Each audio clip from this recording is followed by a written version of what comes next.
नाशिकमधून या क्षणाची मोठी बातमी। नाशिक शिक्षक मतदारसंघात महायुतीत बंडखोरी झाली आहे। महसूल मंत्री राधाकृष्ण विखे पाटील यांचे भाऊ राजेंद्र विखे यांनी आपली उमेदवारी कायम ठेवली आहे। त्यामुळे काँग्रेस उमेदवार दिलीप पाटील यांनी माघार घेतलेली आहे। राजेंद्र विखे यांनी विखेंचे भाऊ राजेंद्र विखे यांनी माघार घेतली आहे। नाशिक शिक्षक मतदारसंघ निवडणुकीतून या क्षणाची मोठी बातमी समोर येते। शिंदे गटाच्या किशोर दराडे त्यामुळे आता महायुती आणि महाविकास आघाडीमध्ये थेट लढत होणार असल्याचं कळतंय। नाशिकमधून या क्षणाची मोठी अपडेट समोर येते। विखेंचे भाऊ राजेंद्र विखे यांनी अखेर माघार आता घेतलेली आहे। या संदर्भात अधिकची अपडेट आपण घेऊयात आमचे प्रतिनिधी अभिजित सोनावणे यांच्याकडून। अभिजित, नेमकं नाशिकमध्ये घडतंय काय, या संदर्भात सविस्तर अपडेट।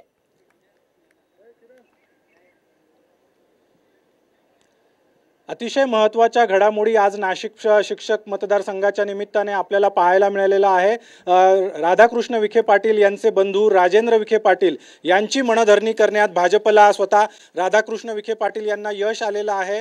राजेंद्र विखे पाटील यांनी आपला उमेदवारी अर्ज मागे घेतलेला आहे। त्यांचे जे सूचक होते उमेदवारी अर्ज भरताना त्यांच्याकरवी त्यांनी आपला उमेदवारी अर्ज विभागीय आयुक्त कार्यालयातून मागे घेतलेला आहे, माघार घेतलेली आहे। तर दुसरीकडे भाजपचे नेते विवेक कोल्हे यांनी मात्र आपला उमेदवारी जी आहे ती या निवडणुकीमध्ये कायम ठेवलेली आपल्याला पाहायला मिळते।